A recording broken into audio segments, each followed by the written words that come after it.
자, 이제 평균 분산 결정법, 포트폴리오 이론, 그 다음에 화폐 시간 같습니다. 일단 평균 분산 결정법은 이제 짤막한 주제고요. 평균과 분산의 크기로 의사 결정을 하는 거죠. 이게 이제 표현은 분산으로 되어 있지만 실제 사용하는 거는 표준 편차를 많이 사용해요. 평균은 이제 수익을 나타내는 것이고요. 분산 또는 표준 편차는 위험을 나타내는 것이죠. 동일한 수익일 때는 위험이 작은 걸 선택하고 동일한 위험일 때는 수익이 큰 걸 선택을 하는 거죠. 그래서 A, B, C 여러 개가 있으면 똑같은 수익률이다 라고 할 때는 위험이 어떤 걸 선택해요? 위험이 작은 걸 선택하겠죠. 이럴 때는 이제 A가 B를 지배한다 이렇게 표현을 하고요. 여기 위험이 똑같은 상황에서 수익이 다르다 그러면은 수익이 큰 걸 선택하는 거죠. 이때는 C가 지배한다 해서 지배 원리라고 그래요. 지배 원리. 그럼 이제 B는 예선 탈락을 하는 거죠. 그럼 예선 탈락을 하면은 A와 C 사이에서는 수익이 커지면서 위험도 커지게 되죠. 이럴 때는 평균 분산 결정법으로는 해결할 수 없다 해서 평균 분산 오류 하죠. 평균 분산 오류. 평균 분산 결정법으로는 해결할 수 없다는 거죠. 이때 해결할 수 있는 방법이 하나는 변이 계수를 사용하는 방법이거나 또는 이제 포트폴리오, 얘도 포트폴리오 나오죠. 그러니까 A와 C 둘 중에 하나를 선택하는 것이 아니라 A에도 일부 투자하고 C에도 일부 투자하는 방법도 있을 수 있다는 거예요. 꼭 하나만 선택해야 되는 것은 아니라는 거죠. 분산 투자를 할 수도 있다는 거잖아요. 근데 이제 변이 계수는 어느 하나를 선택은 하는 거예요. 어느 하나를 선택을 하는데 지금 수익도 서로 다르고 위험도 서로 다르기 때문에 선택을 못하는 거 아니에요. 앞에 A와 B 사이에서는 수익이 같으니까 이쪽을 보고 판단을 했고요. B와 C 사이에서는 위험이 같으니까 저쪽을 보고 판단을 했죠. 그래서 변이 계수는 여기를 통일시키겠다는 거예요. 수익 쪽을 1%로 통일시키는 거예요. 이쪽을 같이 맞추는 거죠. 그러려면은 이걸 10분의 1로 줄여야 돼요. 10%를 1%로. 그럼 이것도 10%로 나눠야 되고, 그럼 얘는 그대로 두면 안 되잖아요. 얘도 10%로 나누는 거예요. 양쪽을 다 10%로 나누면 얘 1%당 얘는 0.28%가 돼요. 여기 0.28%가 여기 1%당 위험을 말하는 거예요. 그죠? 이게 10배가 되면 얘도 10배가 되니까 10%가 되면 2.8% 되니까 여기서는 얘를 1%로 바꾸려면 12로 나눠야죠. 그럼 얘도 12로 나눠야 돼요. 그럼 12로 나누면 1% 되고 12로 나누면 12분의 3이니까 4분의 1, 0.25%가 되죠. 자, 이렇게 하면은 이제 노란 것만 보면 되는 거죠. 이쪽에 1%로 이제 바뀌었으니까 뭐를 선택하면 돼요? 0.25를 선택하면 되는 거죠.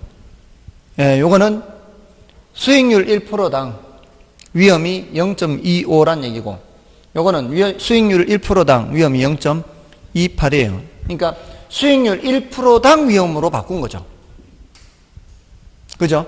그러니까 수익이 커지면서 위험이 커져서 이게 누가 더 좋고 나쁜지 모르니까 수익률 쪽을 1%로 통일시켜서 수익률 1%당 위험으로 바꾸니까 얘가 상대적으로 안전하네. 얘가 더 위험하네. 이렇게 볼 수 있는 거죠. 그래서 이것이 바로 뭐다? 변이계수, 변이계수.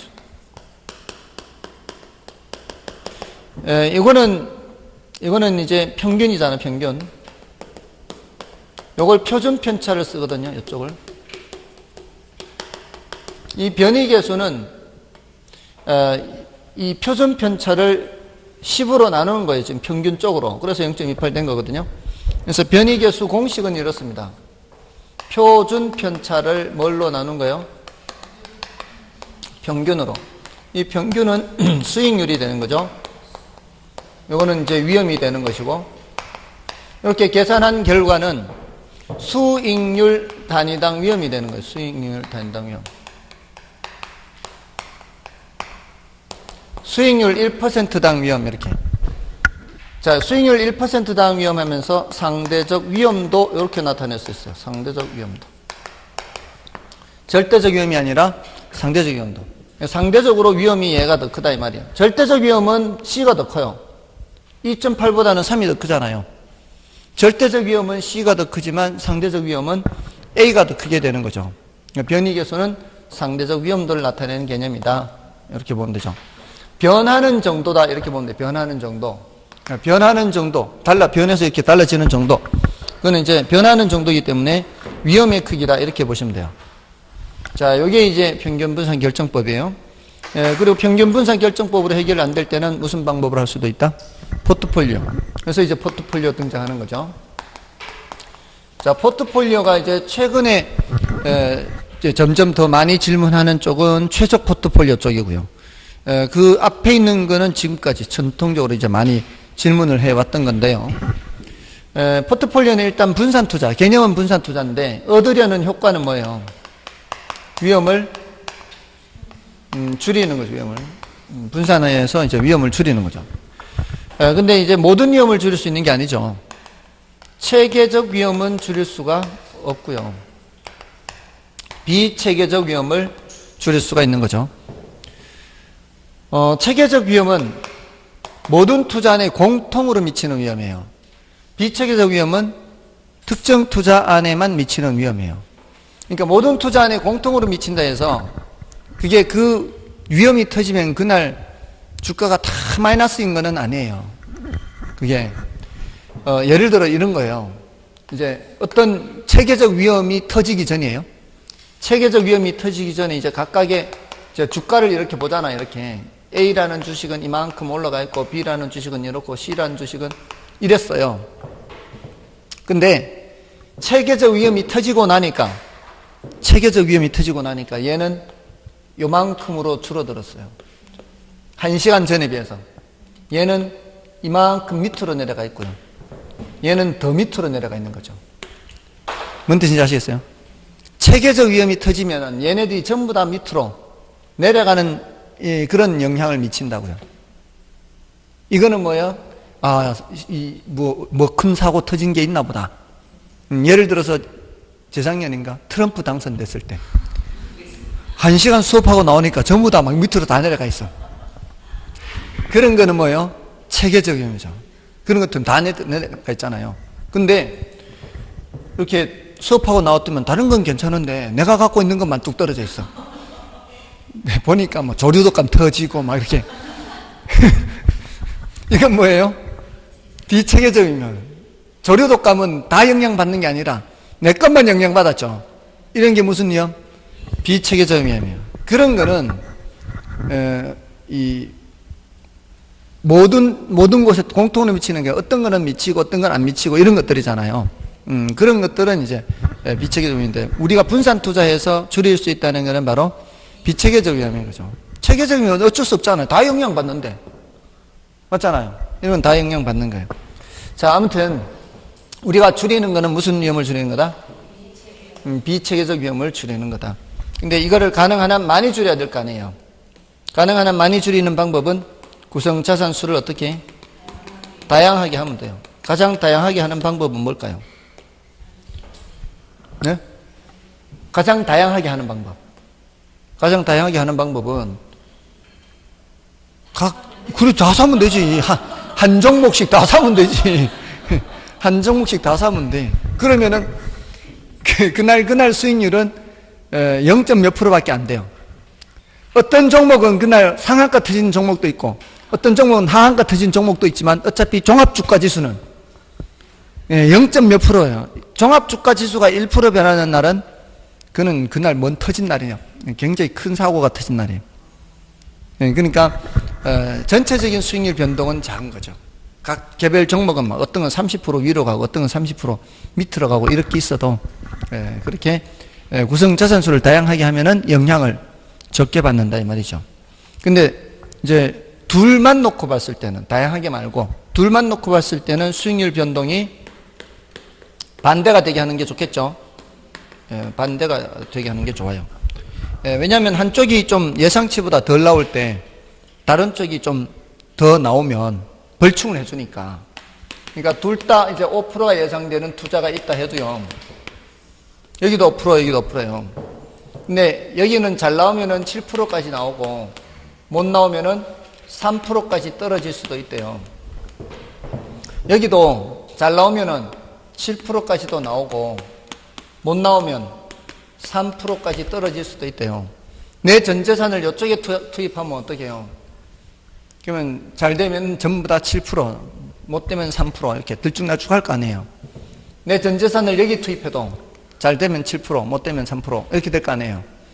근데 여기 반틈, 여기 반틈 넣었을 때 이쪽이 1번 시나리오가 될 때 이쪽도 1번 시나리오가 되고 이쪽이 2번 시나리오가 될 때 이쪽도 2번 시나리오가 되면은 반반씩 넣었을 때 양쪽 다 1번 시나리오로 되면 얘가 예상치보다 덜 나와서 3%가 될 때 이쪽이 예상치보다 더 나와서 7%가 되면은 내 재산의 반은 7%, 재산의 반은 3%면 전체 재산은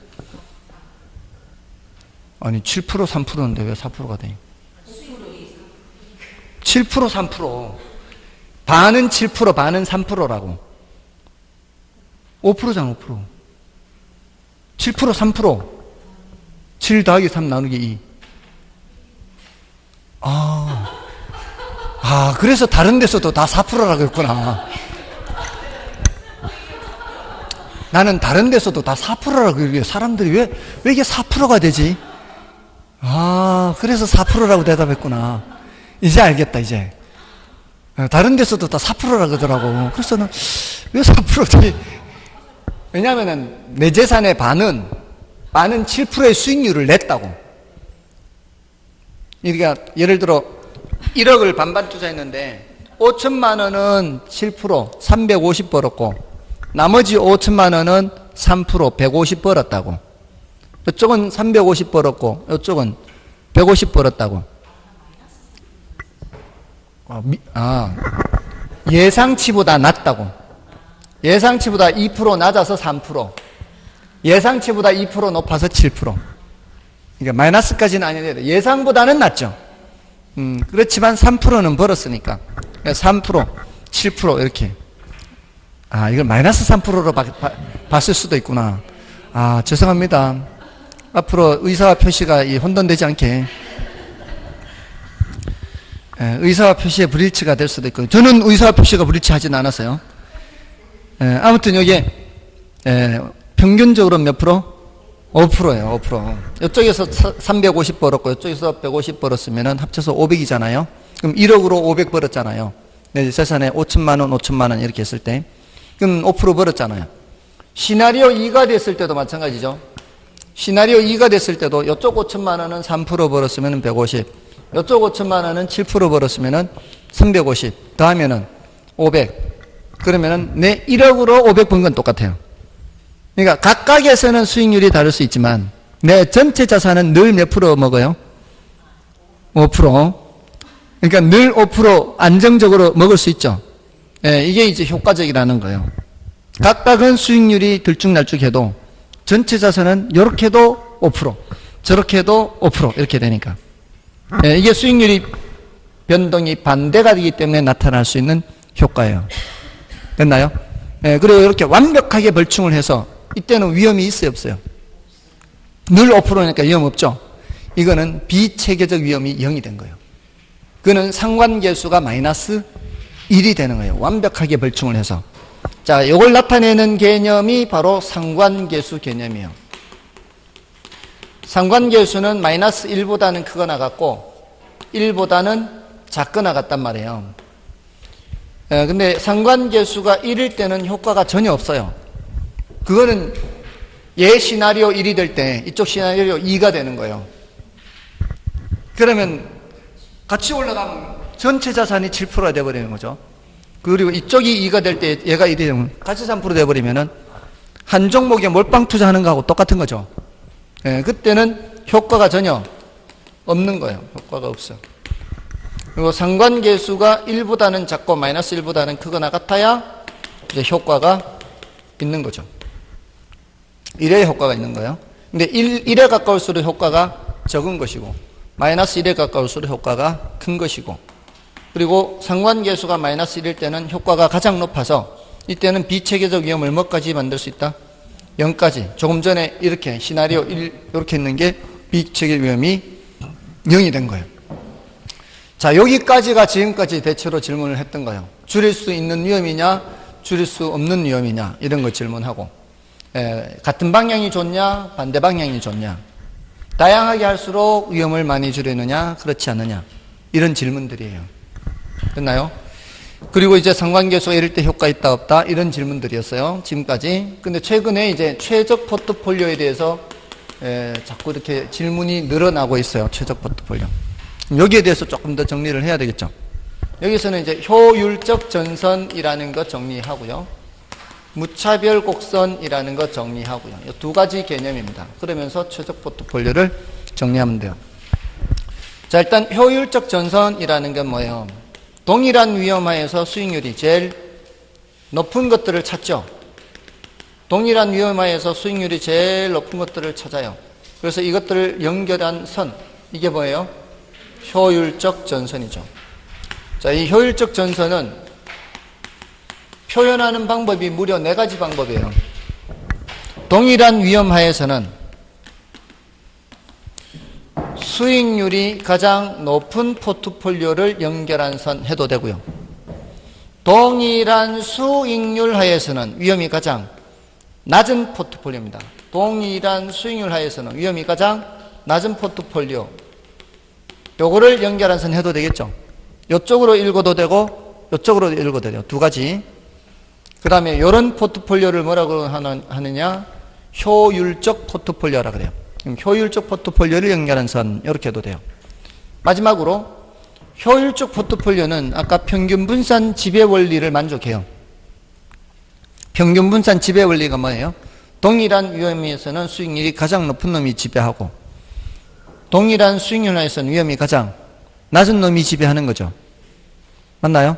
그래서 평균 분산 지배 원리를 만족하는 포트폴리오가 효율적 포트폴리오. 효율적 포트폴리오는 평균 분산 지배 원리를 만족하는 포트폴리오. 요거를 연결한 선. 자, 그럼 됐고.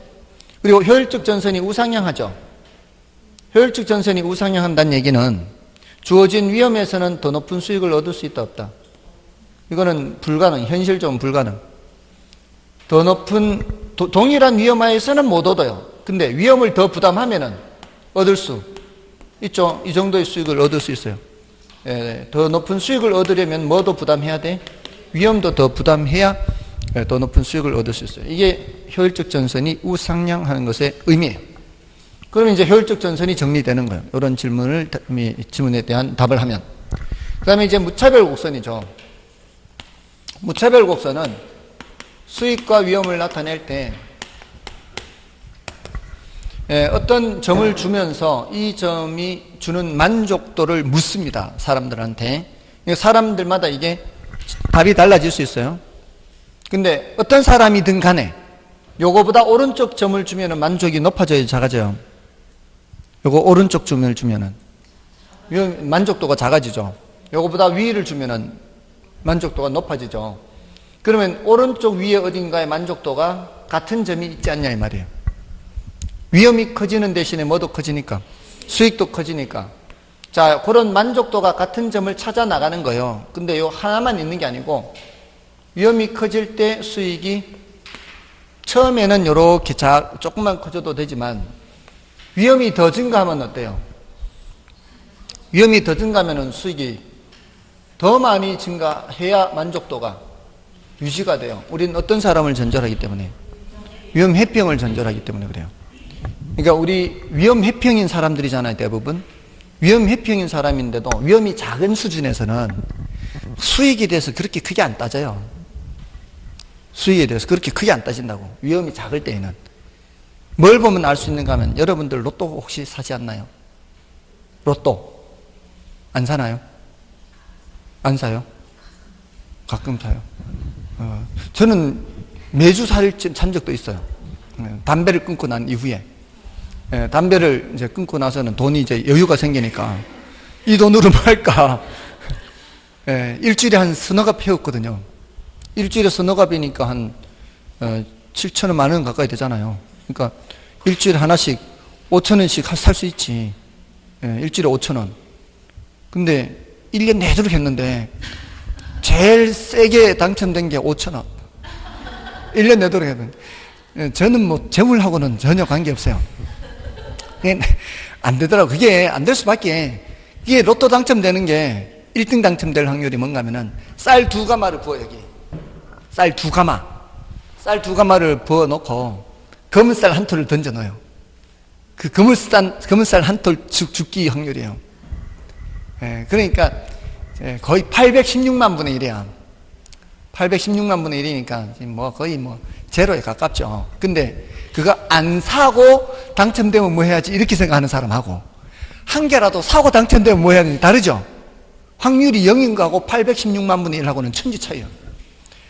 확률이 전혀 없다는 건 가능성이 전혀 없는 거고, 한 구자라도 사면은 816만 분의 1이라는 확률이 있잖아요. 그래 놓고는 일주일간 그래도 푸근하잖아요. 당첨되면 넣어야지. 이런 정도의 만족은 있으니까. 이게 사실 1,000원짜리 한 장 사잖아요, 로또.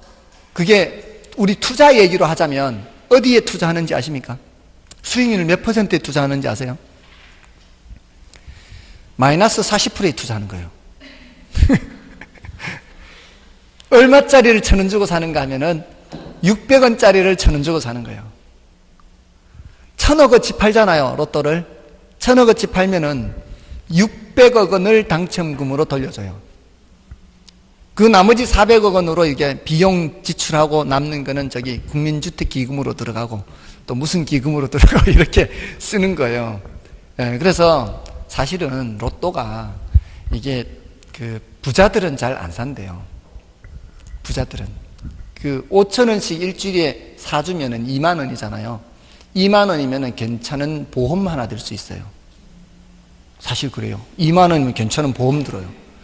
그 가능성 제로인데, 거의 제로에 가까운데, 일주일에 5,000원씩 그 쓰는 거는, 가난한 사람들이, 십시일반으로, 이렇게 좀 더 안 좋은 사람을 이렇게 몰아준다 생각하면 되는 거예요. 그래서, 저도 이제 안 살라고, 이제. 근데 저 영 안 사지는 않고, 확률은 낮으니까, 한 2,000원어치만. 자, 아무튼, 확률이 이제 위험이 낮을 때는 별로 신경 안 써요. 근데 로또 1,000만 원어치 사라 그러면은 사겠어요 그거? 그건 위험이 크잖아요. 위험이 클 때는 그렇게 안 한다고. 그러니까 위험이 점점 커질 때마다 얹어지는 수익이 점점 더 커져야 돼요. 위험이 더 커질수록 얹어지는 수익은 더 커져야 된다고요. 그래야 만족이 된다고. 그러니까 이렇게 올라가, 이렇게 직선으로 올라가지 않고 이렇게 곡선으로 올라가, 곡선으로. 그러니까 형태가 어떻게 되는 거예요? 아래로 볼록이, 아래로 볼록.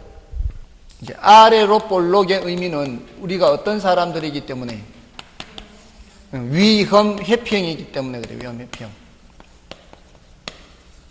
자, 여기 연결한 선이 뭐예요? 만족도가 똑같은 점을 연결했죠. 만족도가 똑같은 점을 연결해서 이걸 뭐라고 불러요? 무차별 곡선 이렇게요. 차이가 없다 이 말이에요. 여기 만족도가 어떻다? 만족도가 똑같다 이 소리예요. 만족도가 똑같다. 됐나요? 자, 이게 무차별 곡선인데 이게 말입니다. 위험 회피형도 다 다르다 그랬죠. 아까 위험에 대한 태도에서 위험 회피형 중에서도 공격적이 있고 보수적이 있다 그랬죠. 자, 이렇게 이것도 아래로 볼록이에요. 이것도 아래로 볼록이고 이것도 아래로 볼록이에요. 둘 다 어떤 사람이에요?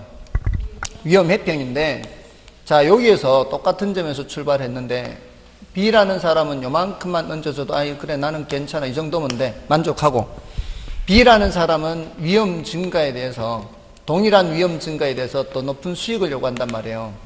누가 위험을 더 싫어하는 사람? A라는 사람이 더 위험을 싫어하는 사람. 그러니까 이런 사람을 보수적, 아까 요구 수익률 할 때 했죠. 이런 사람을 공격적 투자자보다 동일한 위험 증가에 대해 공격적 투자자보다 보수적 투자자가 더 높은 수익을 요구한다 이 말이에요. 됐나요? 그게 그래프로 나타났죠 지금. 그러니까 공격적 보수적이 머릿속에 그냥 그래프를 그리지 않고 그냥 생각하는 것보다 그래프를 그려서 생각하는 게 더 쉽다 이 말이에요. 자, 이렇게 해서 사람마다 다를 수가 있다는 겁니다. 자, 그러고서는 이제 최적 포트폴리오를 얘기하는 거죠. 최적 포트폴리오는 효율적 전선과 무차별 곡선이 접하는 점이라 그래요. 자, 근데 보세요. 이게 효율적, 무차별 곡선이 위에 있을수록 좋아요? 아래에 있을수록 좋아요? 이게 위에 있을수록 더 좋은 거죠. 동일한 위험에서 뭐가 점점 커지니까. 수익이 더 커지니까 투자자 입장에서는 위에 있을수록 좋은 거예요. 그리고 이 노란 무차별 곡선도 당연히 위에 있을수록 좋은 거거든요. 무차별 곡선이 이렇게 교차하는 거는 사람이 서로 다른 사람이란 뜻입니다. 같은 사람의 무차별 곡선은 교차하지 않아요. 나란합니다. 이게 가파르기가 다르다는 얘기는 사람이 다른 사람이란 뜻이에요. 같은 사람은 이렇게 나란하게 올라가는 거예요. 그래서 이렇게 나란하게 올라가는데 위에 있을수록 좋다 그랬죠. 근데 이거는 달성 가능한 영역이 아니죠. 우리는 효율적 전선을 포함해서 이쪽만 우리가 갈 수 있는 곳이란 말이에요. 여기는 갈 수 없는 세상이에요. 갈 수 있는 세상 중에서 가장 멀리 높이 있는 거는 바로 요점. 이 무차별 곡선과 효율적 전선이 접하는 점, 접점이죠. 맞나요? 근데 더 완만한 사람은 어떻게 해요? 완만한 사람은 이쪽에서 접하죠. 접하는 위치가 다르죠. 완만한 사람이 공격적이잖아요. 공격적인 사람은 접하는 게 어디서 접해요? 또 오른쪽 위에. 보수적인 사람은 왼쪽 아래에서 접한다는 거죠. 사람마다 이 좋아하는 위치가 다른 거죠. 여기가 바로 뭐다? 최적 포트폴리오다. 최적 포트폴리오는 효율적 전선과 무차별 곡선이 접하는 점이다. 여기까지가 이제 포트폴리오 이론에 대한 거예요. 자, 교재에서 보시면 이제 91쪽에 보시면은 91쪽은 이제 여러분이 평균 분산 지배 원리를 보시면 되고요. 93쪽을 보십시오. 포트폴리오 위험과 수익 있죠. 거기 이제 포트폴리오 이론에 의해서 그 표 위에 있는 내용을 보세요. 93쪽의 표 위에 동그라미 1번을 보시면 하나의 부동산에 투자함으로써 발생할 수 있는 위험을 제거하기 위하여 여러 종류의 부동산에 분산 투자하여 안정된 수익을 얻고자 하는 자산관리 방법이 포트폴리오죠. 전통적 자산 3분법도 포트폴리오 한 가지 구성 방법의 하나지만 그것이 최적 포트폴리오를 말하는 것은 아닙니다. 이 최적 포트폴리오하고 전통적 자산 3분법 차이는 밑에 전통적 자산 3분법은 부동산 예금 주식에 적당히 3분하란 뜻이거든요. 적당히. 근데 포트폴리오는 부동산의 몇 퍼센트, 예금의 몇 퍼센트, 주식의 몇 퍼센트, 그 퍼센트, 배합 비율까지 말해주는 게 뭐예요? 포트폴리오. 배합 비율까지 말해주니까 얼마나 정확한 이론이냐 이 말이에요. 훨씬 더 발전한 이론이죠. 그 다음에 포트폴리오 위험과 수익에서 밑에 체계적 위험과 비체계적 위험은 구별할 수 있어야 되죠. 체계적 위험은 줄일 수 없고요. 비체계적 위험은 줄일 수 있다. 그 다음에 넘어가셔서 포트폴리오 수익률 계산. 자, 이건 뭐 계산 문제가 관련되는 것이어서, 요거는, 여러분들이 해보시기 바라고요. 지난번에도 뭐 말씀을 드린 적은 있으니까. 그 다음에 밑에 표에서, 다른 거는 이제 됐고, 그 수익과 위험의 비례라고 하는 표의 맨 아래 보세요. 수익과 위험의 비례. 그게 위험과 수익이 비례관계에 있다는 것은 시장의 체계적 위험과 수익이 비례관계에 있다는 것이다. 요거요. 요거는 뒤에서 또 설명을 드릴 거니까 이게 좀 어려운 표현이죠. 넘어가시고요. 뒤에 설명드립니다. 그 다음에 포트폴리오 관리해서 포트폴리오 관리란 불필요한 위험을 제거하여 최선의 결과를 얻을 수 있는 포트폴리오를 선택하는 것이죠. 다른 표현으로 쓰자면은 최적 포트폴리오를 선택하는 걸 말하는 겁니다. 최선의 결과라는 게 뭐예요? 최적 포트폴리오를 말하는 겁니다. 다음에 이제 포트폴리오 효과해서 위험을 줄이는 효과를 말하죠. 그거는 이제 뭐 괄호 3번 하고 괄호 2번 이거는 이제 여러분들이 확인만 하시고요. 다음에 넘어가셔서 이제 최적 포트폴리오 해서 효율적 전선과 무차별 곡선 그리고 최적 포트폴리오. 자, 요 내용들을 방금 설명드린 겁니다. 자, 여러분들이 확인만 하십시오. 확인만 하시고. 자, 오늘 문제를 좀 풀어보겠습니다. 오늘 문제를 풀어보면은 6번부터죠. 부동산 투자 의사결정에 관한 설명 중 틀린 것은 단 투자자는 위험 회피자라고 가정합니다. 한 투자자에게 최적의 투자안이 다른 투자자에게 최적의 투자안이 아닐 수 있다. 그럴 수 있죠. 그다음에 투자 대안별 기대 수익률이 동일하다면 위험이 낮은 대안을 선택하는 것이 좋다. 맞죠? 그다음에 자기 자본 기대 수익률이 차입 이자율보다 높으면 차입을 통해서 정의 지렛대 효과를 얻을 수 있다. 예, 맞고요. 그다음에 부동산 유형별 분산 투자뿐만 아니라 지역별 분산 투자로도 위험을 낮출 수가 있다. 그것도 가능한 얘기고요. 그다음에 예측되는 투자 대안별 수익률 변동이 유사한 추세를 보일 것으로 예측되는 부동산에 분산 투자하는 것이 좋다. 유사한 추세는 같은 방향을 의미하는 거잖아요. 반대 방향이 더 좋은 거죠. 그래서 5번은 틀렸고요. 그 다음에 7번 포트폴리오 이론과 관련된 설명이다. 가장 올바른 것은 1번에 부동산 시장은 국지화된 여러 개의 시장으로 분리되어 있어 부동산의 위치, 유형, 가격 등에 따라 여러 가지 형태의 부동산 포트폴리오를 선택할 수 있다.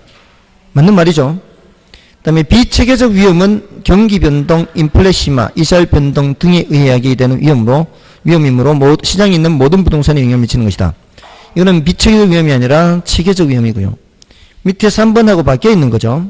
3번의 체계적 위험이 아니라 비체계적 위험은 개별적인 부동산의 특성으로부터 야기되는 위험으로 투자 대상을 다양화하여 분산 투자를 함으로써 피할 수 있는 위험에서 틀렸고요. 그 다음에 4번에 위험과 수익이 비례관계에 있다는 것은 시장에 비체계적 위험과 수익이 비례관계에 있다는 것이다.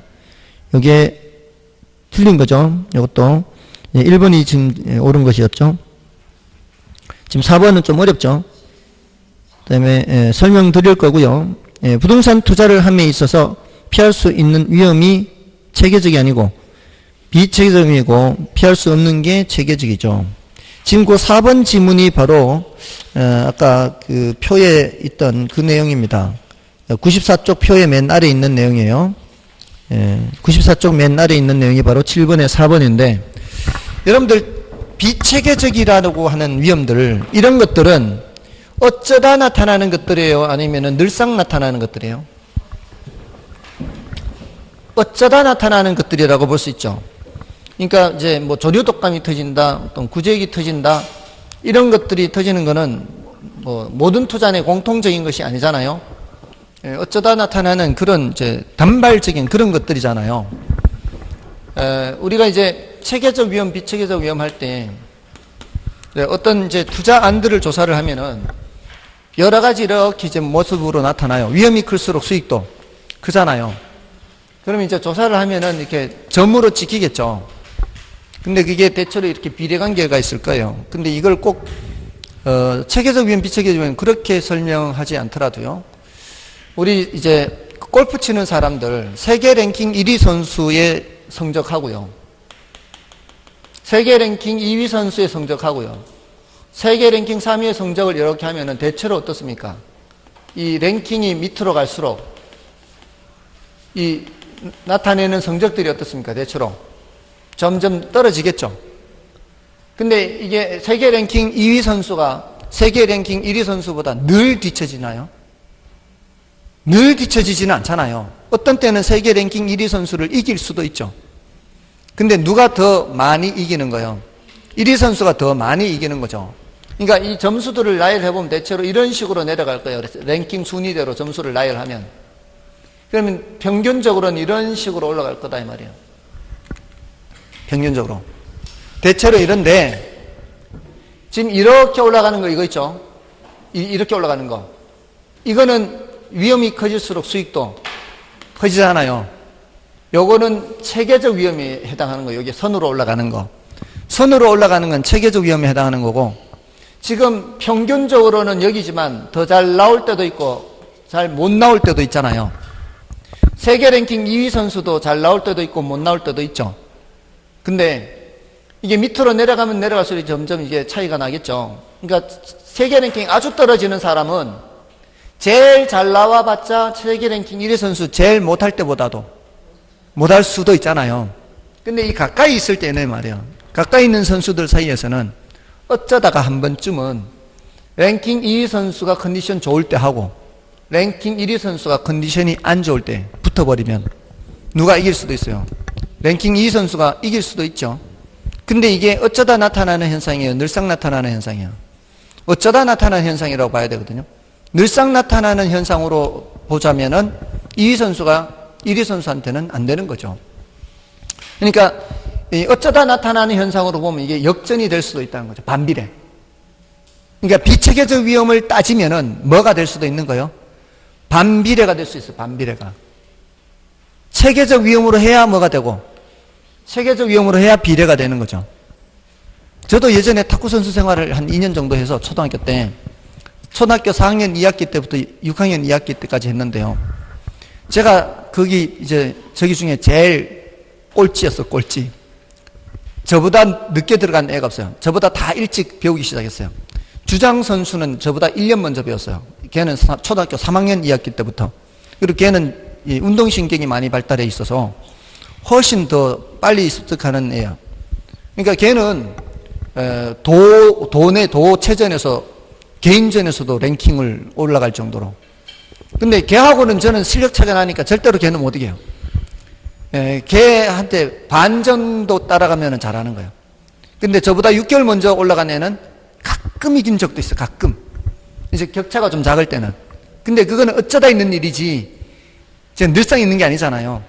그러니까 그런 거는 어쩌다 제가 컨디션이 제일 좋을 때 막 신들리듯이 칠 때 제 입장에서는 신들린듯이 치는데 제 입장에서는 그날따라 컨디션이 안 좋은 거죠. 이게 늘상 있는 거예요. 비체계적인 거예요. 그런 거는 비체계적이에요. 뭔 뜻인지 아시겠어요? 그러니까 비체계적인 것을 따지면 반비례가 될 수 있다고. 역전 현상이 나타날 수 있다고. 그러니까 수익과 위험이 비례라고 할 때는 무슨 위험을 말하는 거예요? 체계적 위험. 수익과 위험이 비례관계다라고 할 때 위험은 무슨 위험이다? 체계적 위험이에요. 어쩌다 나타나는 비체계적 위험을 개입시켜버리면 역전 현상이 나타날 수 있다 이 말이에요. 됐나요? 자, 그런 좀 어려운 내용이에요. 4번은. 다음에 이제 8번은 다음은 최적 포트폴리오 선택과 관련된 내용이다. 틀린 것은 1번에 평균 분산 지배 원리를 만족하는 포트폴리오를 효율적 포트폴리오라 한다. 맞나요? 아까 이거 효율적 포트폴리오 맞죠? 지배 원리를 만족하는 포트폴리오가. 그리고 효율적 포트폴리오를 연결한 선을 효율적 전선이라고 하고요. 효율적 프론티어라고도 하죠. 효율적 전선을 영어로 효율적 프론티어. 다음에 무차별 곡선이 아래로 볼록하다는 것은 투자자가 위험 혐오적이라는 것을 의미하며 무차별 곡선의 모양이나 기울기는 투자자에 따라 달라집니다. 그죠? 보수적일수록 가팔라지죠. 다음에 개별 투자자의 최적 포트폴리오는 효율적 전선과 무차별 곡선이 만나는 점이 된다. 만나는 점이라 하면 안 돼요. 접하는 점이라 그래야 돼요. 왜냐하면 이걸 머릿속에 그려 넣으세요. 이걸 머릿속에 그려 놓고 있는 게 좋아요. 왜냐하면 이게 가파를수록 어디에서 접해요?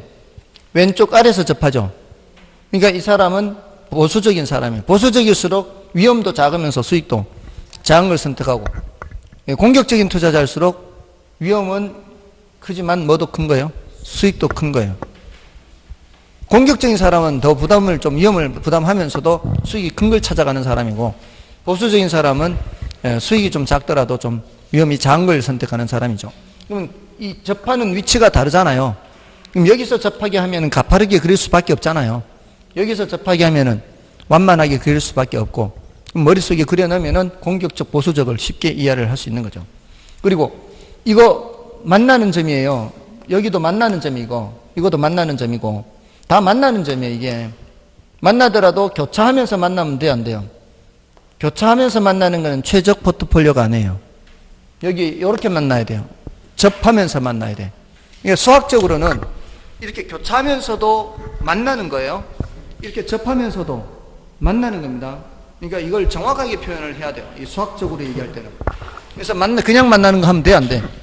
안 돼. 접하는 점 해야 돼. 접하는 점. 접점입니다. 접점. 다음에 위험에 대한 태도가 위험 깊이적일수록 투자자의 무차별 곡선은 보다 가파르게 되죠. 그래서 4번이 정답이고요. 다음에 마지막 이제 화폐 시간 가치를 얘기하는데요. 오늘 이제 10번까지 할 건데 11번, 12번은 다음 주에 의해 해야 돼요. 그러니까 다음 주에 이 시험지 가지고 오셔야 돼요. 집에 가져가시지 마시고 아예 여기 남겨 놓으세요.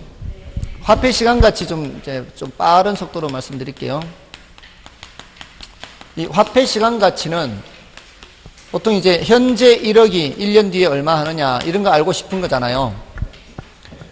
이럴 때 이제 우리는 연간 단위로 이제 이자를 따지죠. 연 10% 이렇게 하면은 현재 돈을 미래 돈으로 바꾸는 거를 할증한다고 하죠. 그래서 이때 1억 곱하기 1 플러스 할증률 0.1 이렇게 곱셈을 하죠, 우리는. 곱셈을 해서 1년 뒤에 값을 계산을 하죠. 근데 우리가 1년 후의 것만 알고 싶은 건 아니잖아요. 한 10년 후의 값도 알고 싶을 때가 있잖아요. 10년 후에 연간 단위로 우리는 계산한단 말이죠. 연간 단위로. 이럴 때는 1억 곱하기 1 플러스 0.1을 몇 번 곱하는 거예요? 10번 곱하는 거죠. 이렇게 곱한 것에서 계속 다시 반복해서 곱하는 거를 복리 계산이라 그래, 복리. 근데 대체로 이거 계산기 두드릴 줄 알면 더 좋은 거고요. 1.1의 10제곱. 근데 이걸 대체로 문제에서 숫자를 알려줘요. 이렇게 10을 미래가치 계수, 내가 계수 10%, 10년 10% 해서 2.594 이렇게 알려줘요. 그럼 우리는 해야 될 일이 1억에다가 그냥 2.594를 곱하기만 하면 돼요. 그럼 10년 후에 2억 5,940만 원이 된다. 그것만 이제 곱하기만 하면 되는 거예요. 근데 문제에서 숫자를 한 개만 알려주는 게 아니고 6개를 알려주면은 그 중에 어떤 숫자를 갖다 곱해야 되는지는 알아야 된다고요. 한 개밖에 안 알려주면은 당연히 그거 곱하면 되는 거죠. 근데 이것만 알려주는 게 아니라 이런 경우도 있잖아요. 1년 후에 1억이 현재 얼마가 될까요? 이렇게. 이럴 때는 할인한다 그러죠. 이럴 때는 1억 나누기 1.1 이렇게 한 번 하는 거죠. 이때는 이쪽으로 올 때는 곱하기 하지만 저쪽으로 할 때는 나누기 하잖아요. 이렇게 하는 걸 할인한다 그러잖아요. 1 플러스 0.1을 이렇게 나누기로. 근데 이게 마찬가지 10년 후에 1억이 현재 얼마가 될까요? 이렇게 물을 수도 있잖아요. 이럴 때는 어떻게 해요? 1억 나누기 1.1에 10번 나누기 하는 거죠. 근데 여기서도 1.1의 10제곱이 이제 2.594이긴 한데 이거를 곱하기로 바꾸잖아요. 1억 곱하기 역수하죠, 역수. 1.1의 10제곱 분의 1 이렇게 역수를 하죠. 그래서 우리 시험에서 알려줄 때는 이 역수한 걸 알려준단 말이에요. 그러니까 요 숫자의 이름이 뭐냐 이 말이죠. 요 숫자. 이때는 10을 현가계수 하죠. 현가계수 10년 10% 0.3855 이렇게 알려준단 말이에요. 그럼 우리는 해야 될 일이 뭐예요? 곱하기만 하면 돼요. 1억 곱하기 0.3855 하면은 현재 얼마고 3,855만 원 근처에 이렇게 있단 말이에요. 그러니까 우리는 이 상황인지 저 상황인지 구별만 하면 되는 거죠.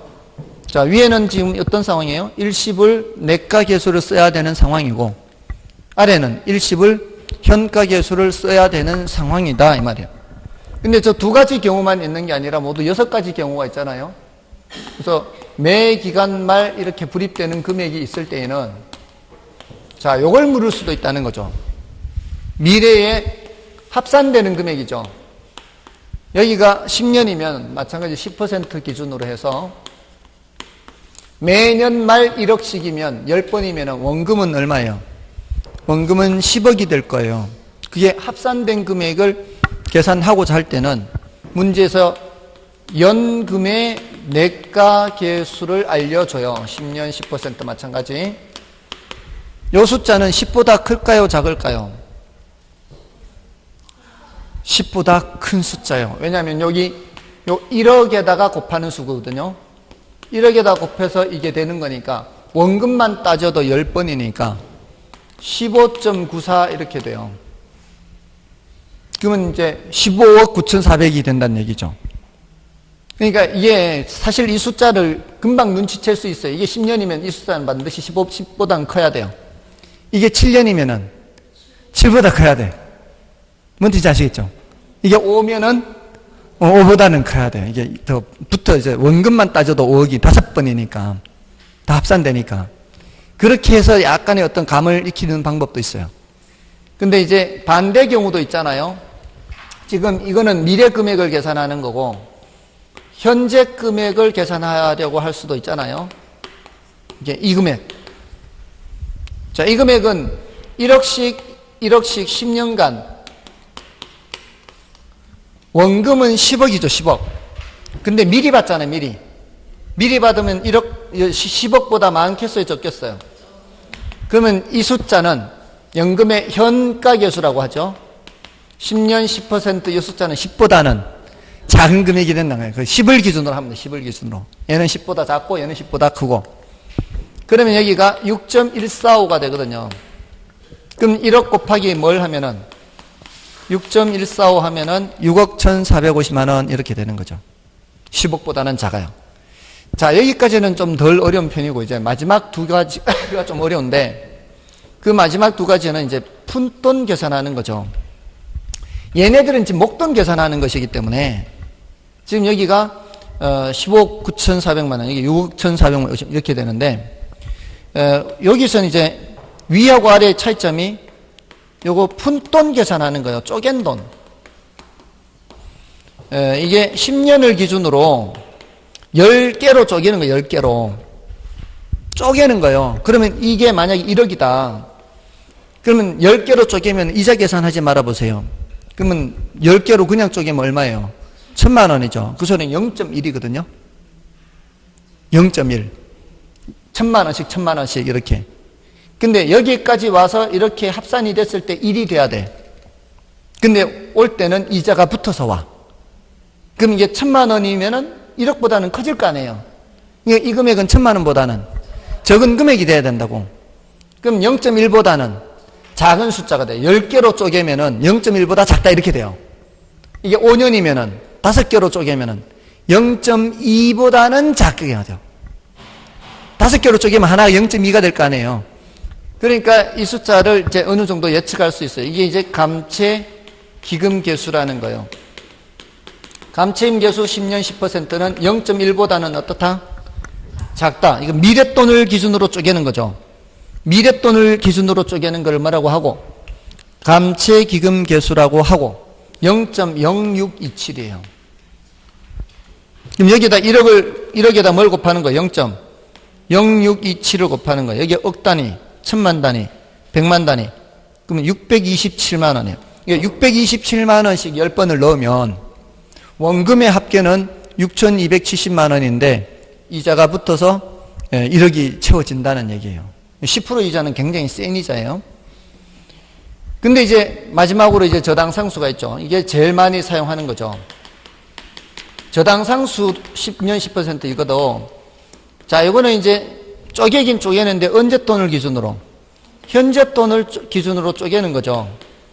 자, 지금 현재 1억을 대출받았을 때 10년 만기로 매년 말 상환을 한다라고 할 때 10번에 걸쳐서 나누어 갚는 이 금액을 계산하는 거잖아요. 여기도 이자가 없이 10번이면은 0.1이겠죠. 그냥 원금만 상환한다면. 근데 뭐도 갚아야 돼요? 이자도 같이 하니까 0.1보다는 어떻다? 0.1보다는 커야 돼요. 그래서 여기는 0.1627이에요. 0.1627. 그렇게 하면 뭐가 계산되는 거예요? 저당상수를 곱하면 원리금 균등상환의 원리금 균등액이 계산되는 거죠. 됐나요? 자, 이렇게 해서 어떤 상황에서 어떤 숫자를 곱해야 되는지를 구별할 수 있으면 되는 거예요. 제일 많이 사용하는 게 뭐라고요? 저당상수, 현재돈 쪼개기예요. 자, 여기서 숫자가 제일 큰 게 누구예요? 연금 내각계수가 제일 크죠. 목돈 계산하는 거. 두 번째가 요놈이죠. 맞나요? 제일 작은 게 누구예요? 여기에 제일 작죠. 그 다음으로 작은 게 요놈이에요. 다음에 세 번째가 랭킹 3위가 얘예요. 얘네들은 1보다 커요. 1보다 큰 수 3가지, 1보다 작은 수 3가지 있죠. 그죠? 1보다 큰 수, 1보다 작은 수. 맞나요? 요 랭킹 1위와 랭킹 6위를 곱하면 1이 돼요. 1.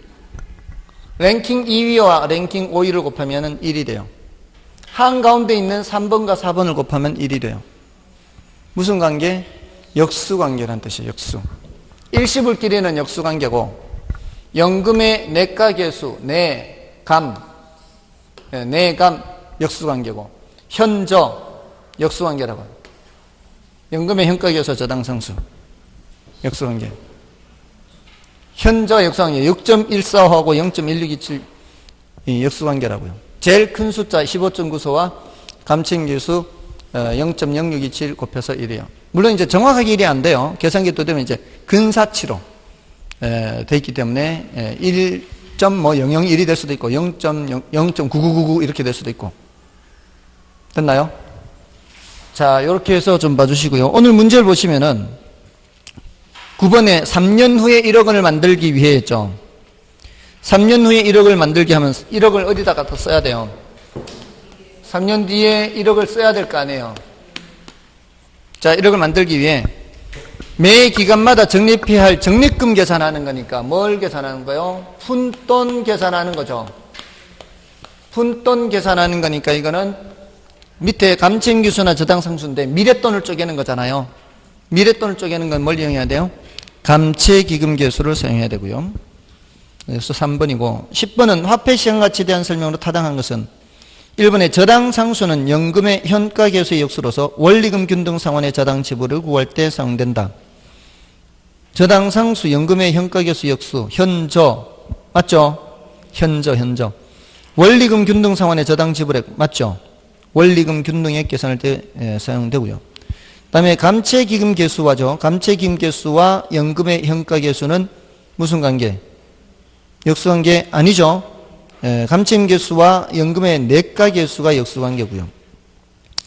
매기 일정한 금액을 불입하여 달성되는 기간 말에 원리금 합계액을 구하고자 하는 경우, 자, 매기 일정한 금액을 불입하여 달성되는 기간 말에 원리금 합계액을 구하는 거죠. 원리금 합계액을 구한다. 목돈을 구한다. 이 소리 아닌가요? 원리금 합계액을 구한다. 목돈을 구한다. 그럼 뭐가 들어가야 돼요? 연금이 들어가야 되죠. 그럼 언제 연금이에요?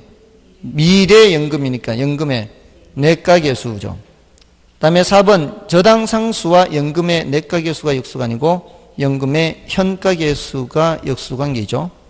그 다음에 미상환 저당 잔금액을 구하는 경우 연금의 내가계수를 이용한다. 자, 이거 틀렸는데요. 자, 이거는 그 99쪽에 잔금 비율이 있어요, 공식이. 99쪽에 잔금 비율 공식 있죠? 자, 그 잔금 비율은 뭐예요? 뭐분의 뭐? 잔금 비율은 대부액분의 뭐예요? 잔금이죠, 잔금. 그죠? 맞아요, 아니에요? 근데 이게 원금 균등 상환에서는 어떻게 갚아 나가는 거예요? 1억을 10년 만기로 대출받았다. 그러면 원금 상환액은 매년 1,000만 원 이렇게 갚아 나가야 되죠. 물론 거기에다 이자는 얹어줘야 되지만 원금 균등 상환은 일단 원금 상환은 일정하게 갚아 나가잖아요. 그러면 10년 중에 3년이 지났으면 얼마 남았어요? 7천만 원. 1년 중에 6년이 지났으면 6년이 지났으면은 4천만 원이 남죠. 그러니까 지나간 기간 말고 남은 기간을 보면은 알 수 있어요. 10년 중에 남은 게 4년이다 그러면 40% 남았어요. 10년 중에 2년 남았어요. 그러면 20% 남은 거예요. 잔금 비율이. 그러니까 원금 균등 상환에서는 저당 기간, 전체 저당 기간 분에 남은 기간만 보면 알 수가 있어요. 그는 원금 균등 상환의 경우예요. 근데 원리금 균등 상환은 일정하게 갚아 나가는 게 아니죠. 조금 전에 1억을 대출받아서 매년 말 일정하게 원리금 균등으로 갚아 나갈 때 10년 만기로 요 금액 계산하려면 뭘 이용해야 돼요? 저당상수 0.1627을 곱해야 되죠. 0.1627을 곱하면은 여기 금액이 얼마가 계산이 돼요? 1627만 원이 계산이 되지 않나요? 1627 이렇게 계산이 됩니다. 자, 그런데 0.167 저당상수 곱해서 얘가 됐죠. 저당상수 곱해서 얘가 됐잖아요. 다시 요거를 1억을 계산하고 싶어요. 반대로. 요걸 이렇게 계산하면 얼마가 되는 거예요? 1억이 되겠죠.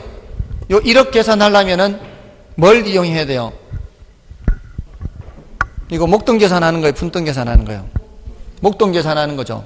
목돈 계산하려면 연금이 들어가야 되죠. 언제 목돈 계산하는 거예요? 연금의 현가계수를 이용해야 되겠죠. 왜 그러겠어요? 얘네들이 무슨 관계니까?